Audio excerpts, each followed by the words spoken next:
Hello and welcome back to my Nuzlocke run. Let's start today by going to Route 42 to catch another Pokemon. And here I caught a Ekans. Hell yeah, another poison lad for the poison gang I'm slowly amassing. Oh my god, I have a Coffin, an Ekans, and a Meowth. I have completed the Jesse and James set. I am a true rocket grunt now. And I named this Ekans Biggest for Chris Stevens. Because I'll take any excuse to make a Life of Brian reference. When I say the name, because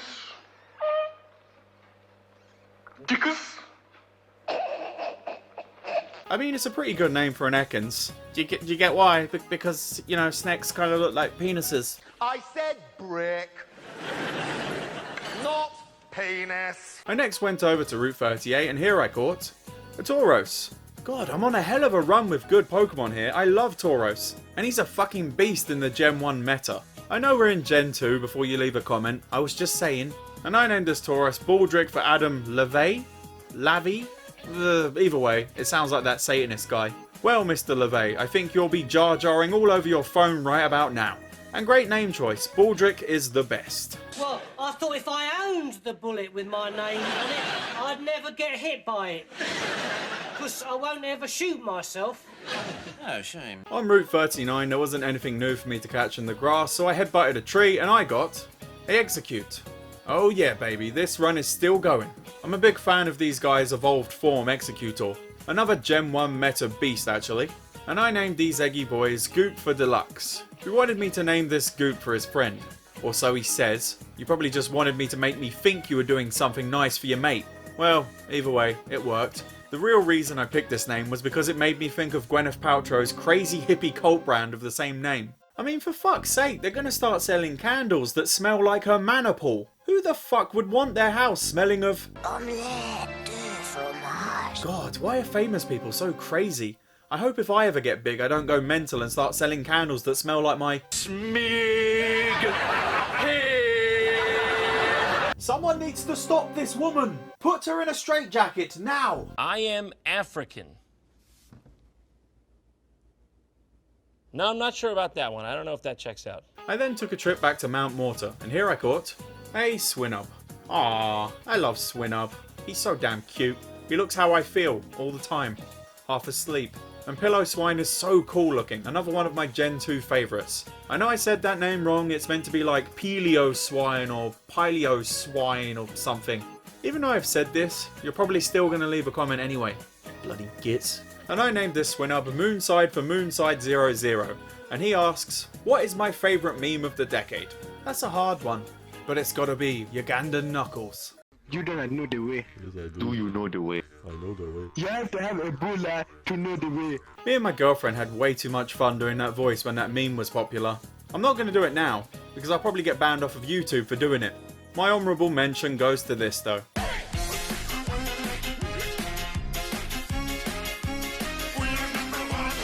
Rest in peace, Stefan Carl Stefansson. What a mad lad. Salute everybody. I then went up to Route 43 and here I caught a Giraffig. Well, the run of great Pokemon had to come to an end at some point, I guess. Goddamn Giraffig. And I named this Giraffig Yamcha for Nabosa. And you were right. You having Yamcha for your profile picture did give me something to make fun of. Yamcha sucks. We worked ourselves half to death with our training. So I know that as long as we stick together, we'll take on these Saiyans. And we will win! It's now time to take on a gym leader, and after considering for a bit who I should take on next, I decided on heading to Fuchsia City to take on Janine. And before this fight I went and got some better moves for the lads.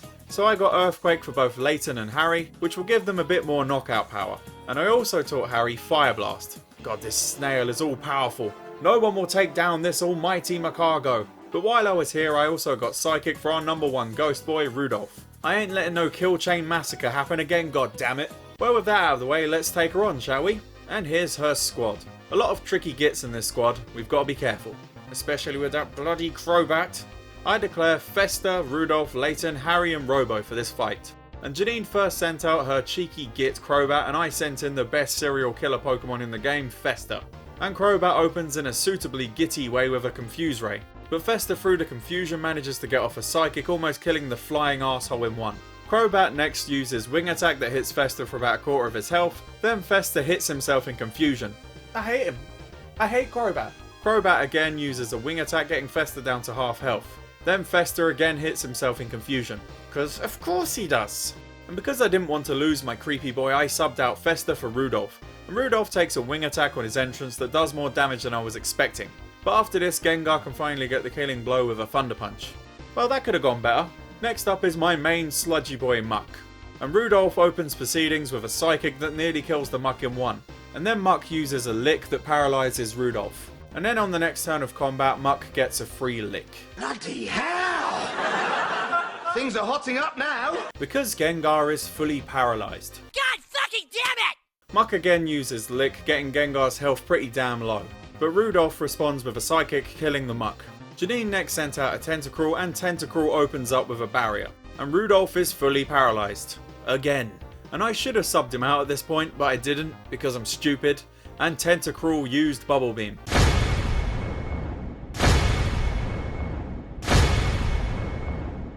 Well done, Rudolph. Now use a Thunder Punch. Well, let's get you out of there, eh? And I subbed out Rudolph for our number 1 Iron Schneck. And Layton is hit with a Bubble Beam on his entrance that takes about half of his health. And before Layton can get his first attack off, Tentacruel uses a barrier, and then Layton unleashes his new move, Earthquake, killing the Tentacruel. And Janine's next Pokemon was Ariados, and Layton opens up with an Earthquake, cleaving a large chunk out of Ariados' health. And Ariados responds with a Nightshade, cutting in half what remained of Layton's health. But before the Ariados can get another hit in, Layton gets the killing blow with another Earthquake. Janine's last Pokemon is Venomoth. No surprises there. And with Layton so injured, I sent in the best Snail boy Magcargo to do some killing. And Harry is hit with a Psychic on his entrance that surprisingly barely damages Harry's rocky shell. And then before Magcargo can get a hit in, he's hit with a Toxic, but then finally Harry unleashes his ultimate attack, Fire Blast, killing the Venomoth in one. All bow before the Snail boy. Well, let's go catch some more Pokemon here in Kanto. And I went to an area this ROM hack added called Grullo Gorge. And there was nothing in this cave I didn't already have, so I headed to this outside area. I think that still counts as the same place. And here I caught a Ponyta. Sweet, I love Ponyta and Rapidash. I mean, I had one in my last Nuzlocke. You were a hero, Logan. And I named this Ponyta Basil after, now I'm gonna fuck this name up, Basalia ton Romanion. I tried, I really did. And I could go one of two ways with this. I could go the Basil Brush route, or I could go the Basil Faulty route. And I'm of course gonna go number 2. Hehehe, number 2. This Basil's wife. This Basil. This smack on head. I next went to Route 7 and here I caught a Snubble. Jesus Christ, are you ugly, Snubble. You damn weird ass looking pink pug. And I named this abomination after Daniel Adamski. That's as well as I'm willing to pronounce that name. And Daniel told me to make fun of myself. And I have to admit, I'm somewhat an expert at making fun of myself. God, look at that fat toad man with his tits and belly hanging down like Jabba the Hutt.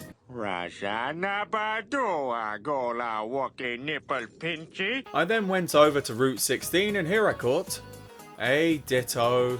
Really, a fucking Ditto? You think this is a joke game? When am I ever going to use a bloody Ditto? And I named this Ditto Ailstorm for Trey H. In many ways, it's a waste of a good name, because Ailstorm is one of my favourite bands. They'd probably say this if they found out. Fuck you, you're a fucking wanker. We're gonna punch you right in the balls. Well, let's take on Jasmine, the Steel-type gym leader then, eh? And here's her squad. Nothing our boy Magcargo can't take care of. I declare Harry, Fester, Rudolph and Layton for this fight. Jasmine first sent out a Magneton and I sent in the Snail boy Harry to keep on slaying. Magneton opens up with a Thunder Wave, paralysing Harry, and Magcargo can't respond because he's fully paralysed. On the next turn, Magneton uses Supersonic. You're just using all the fucking cunty moves, aren't you, you glorified floating toaster? But through the paralysis and confusion, Harry prevails with a Fire Blast, killing the Magneton in one hit. Next up is a fucking Blastoise? What the fuck? This is a Steel gym. A bit random, but okay. And this is obviously a bad matchup for Harry, so I switched in Rudolph to fry up some turtle soup. Rudolph takes a little nip from a surf upon his arrival, then Rudolph hits back with a Thunder Punch, almost killing the Blastoise in one shot. And it also paralyses him. And then Blastoise ends up being fully paralysed. Nice.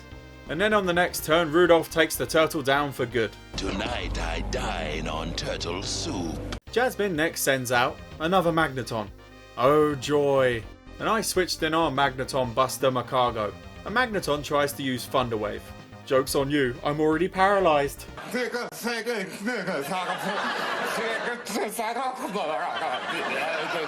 Magneton then hits Harry with a strong thunderbolt, almost cutting his health in two.